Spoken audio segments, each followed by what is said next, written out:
Me llamo Andrés, tengo 29 años y soy de Guerrero. Nunca pensé contar esto en voz alta, pero desde que pasó no he vuelto a dormir bien. Lo que viví no fue solo miedo, fue la sensación de que algo me observaba desde mucho antes de que yo supiera que estaba ahí. Intenté cruzar la frontera hace 3 años, cuando el taller donde trabajaba cerró de un día para otro. Tenía deudas, una hija pequeña y ninguna opción real en mi pueblo. Como muchos, escuché historias de conocidos que lograron cruzar y ahora mandaban dólares cada mes. Pensé que si otros pudieron, yo también. Salimos desde Nogales, de noche. Éramos 10 personas, hombres y mujeres. Todos cansados incluso antes de empezar. El coyote se hacía llamar el Chato, un hombre callado, de mirada dura, que hablaba poco pero parecía saber exactamente por dónde iba. Nos advirtió algo desde el inicio. Aquí no se camina solo. Pase lo que pase, no se separen. No explicó por qué. Las primeras horas fueron normales. Silencio, pasos sobre la arena, el sonido seco del viento golpeando los matorrales. Caminábamos rápido.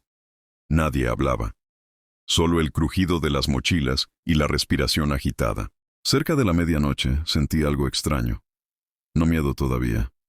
Más bien una incomodidad. Como si el aire se hubiera vuelto más pesado. Miré hacia atrás por instinto. Nada. Solo la fila de personas siguiendo al Chato. Seguimos avanzando hasta que, sin aviso, el coyote levantó el puño y todos nos detuvimos. Descanso corto, dijo. 10 minutos. Nos sentamos en el suelo. Tomé un sorbo de agua. Fue entonces cuando escuché el primer sonido.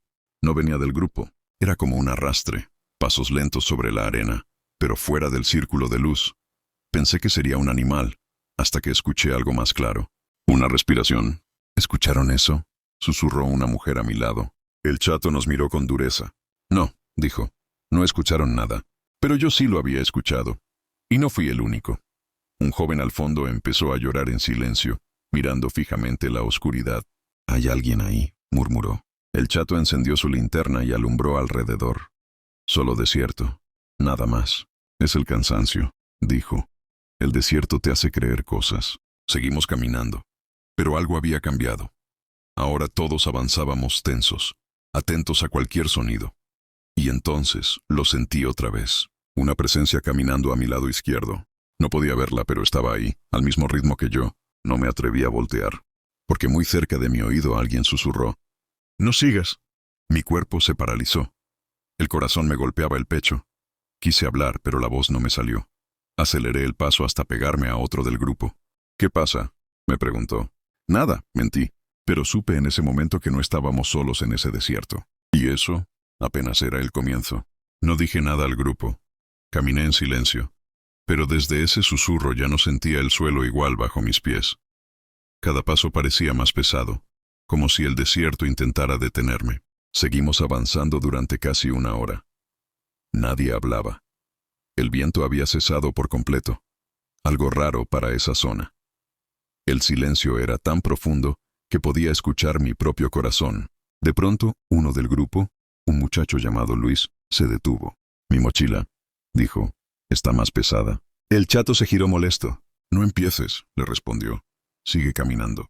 Pero Luis no avanzó. Se quedó mirando al suelo, pálido. Siento como si alguien se hubiera colgado atrás. Todos nos miramos. Yo sentí un escalofrío recorrerme la espalda, porque eso mismo era lo que yo había sentido antes. El Chato regresó unos pasos. Le quitó la mochila a Luis y la abrió. Solo había ropa y botellas de agua. Nada extraño. «Estás sugestionado», dijo. «Aquí pasan cosas si te dejas llevar». Pero cuando volvió a ponerle la mochila, Luis gritó. «Está ahí, está detrás de mí». Se soltó la mochila y comenzó a correr hacia la oscuridad, gritando como si alguien lo persiguiera. «¡No!», gritó el Chato. «¡Regresa!». Pero Luis desapareció entre los matorrales. Nadie fue tras él. «Si corres, te pierdes», dijo el coyote con voz fría. «Y si te pierdes, el desierto se encarga de ti». Seguimos caminando, pero ahora faltaba uno. Nadie preguntó por él. Nadie se atrevió. Unos minutos después, escuchamos un grito lejano. No era de miedo, era de dolor. Luego, silencio. Continuamos hasta que vimos algo imposible. Huellas delante de nosotros. No eran humanas. Eran largas, irregulares, como si algo se arrastrara usando manos demasiado grandes. «No las miren», ordenó el Chato. «Solo sigan». pero no pude evitarlo. Las huellas iban en círculo, rodeándonos. Entonces lo escuché otra vez. Te advertí. Esta vez no fue un susurro, fue una voz clara, cansada. Me detuve y volteé. Detrás de mí no había nadie del grupo. Había una sombra, más oscura que la noche, con forma humana pero sin rostro. No caminaba. Flotaba apenas sobre la arena. Aquí no se cruza, dijo. Aquí se queda lo que no debe pasar. Quise gritar, pero la sombra se desvaneció cuando el chato me jaló del brazo. No mires atrás, me dijo. Si te habla, no le contestes. ¿Qué es eso? Logré preguntar. El chato bajó la voz. Son los que se quedaron. Los que murieron intentando cruzar. El desierto no los deja ir. Llegamos al punto donde nos recogerían al amanecer. Éramos 9 cuando salimos. Llegamos 8. Nunca encontraron a Luis. Yo crucé. Llegué a Estados Unidos. Trabajo, mando dinero, pero cada noche sueño con el desierto. Y a veces, cuando el viento entra por la ventana, escucho la misma voz. No debiste seguir. Me llamo Oscar. Tengo 35 años y trabajé durante un tiempo limpiando casas abandonadas en Nuevo México, cerca de la frontera. No era un trabajo agradable, pero pagaba bien.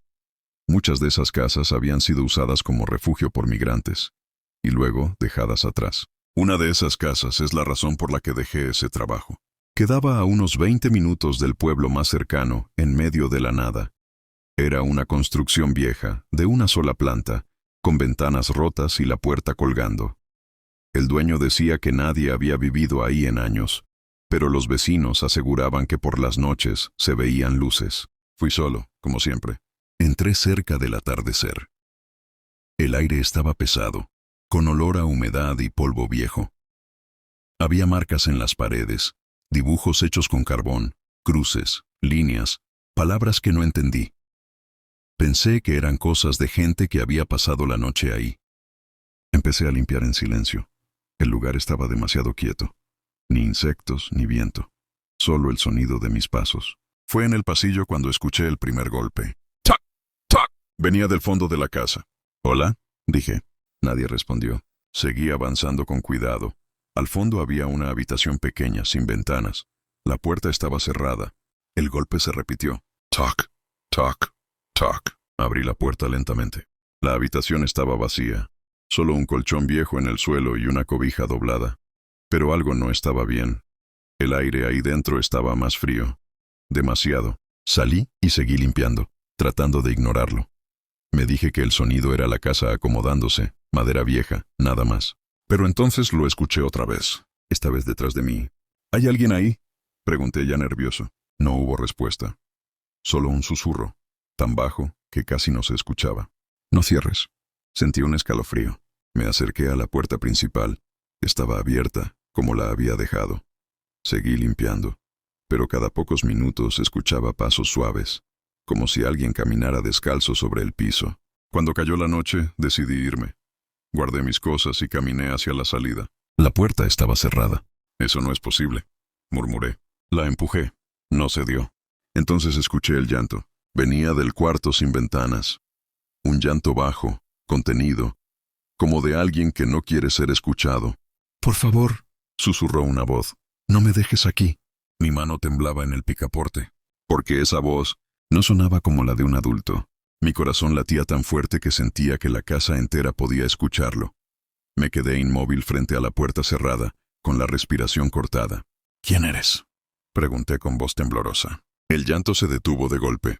Luego pasos, lentos, descalzos, arrastrándose desde el fondo del pasillo hacia mí.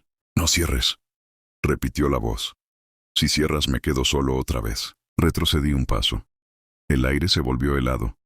Las luces de mi linterna comenzaron a parpadear hasta apagarse por completo.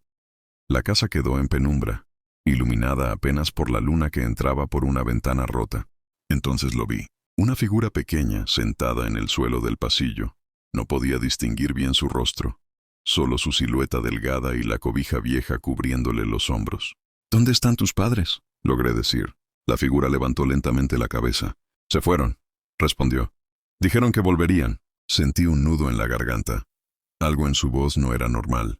Sonaba lejana, como si viniera desde muy abajo. «¿Cuánto tiempo llevas aquí?», pregunté. No contestó de inmediato.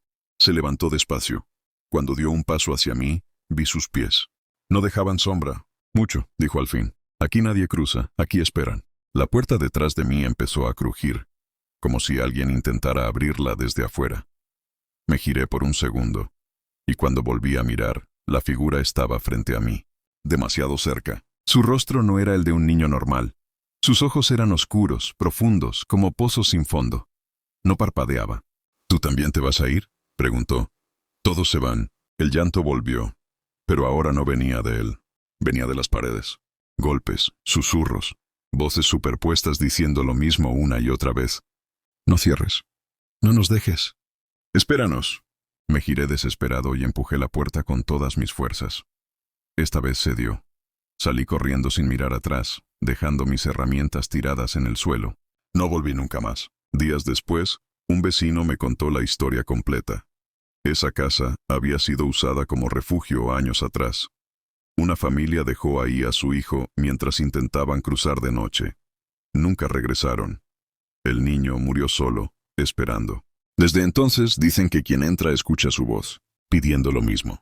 A veces, cuando paso cerca de esa zona, veo una luz encendida en esa casa abandonada, y juro que escucho un golpe suave, insistente. ¡Tac! ¡Tac! Como alguien que todavía espera que le abran la puerta.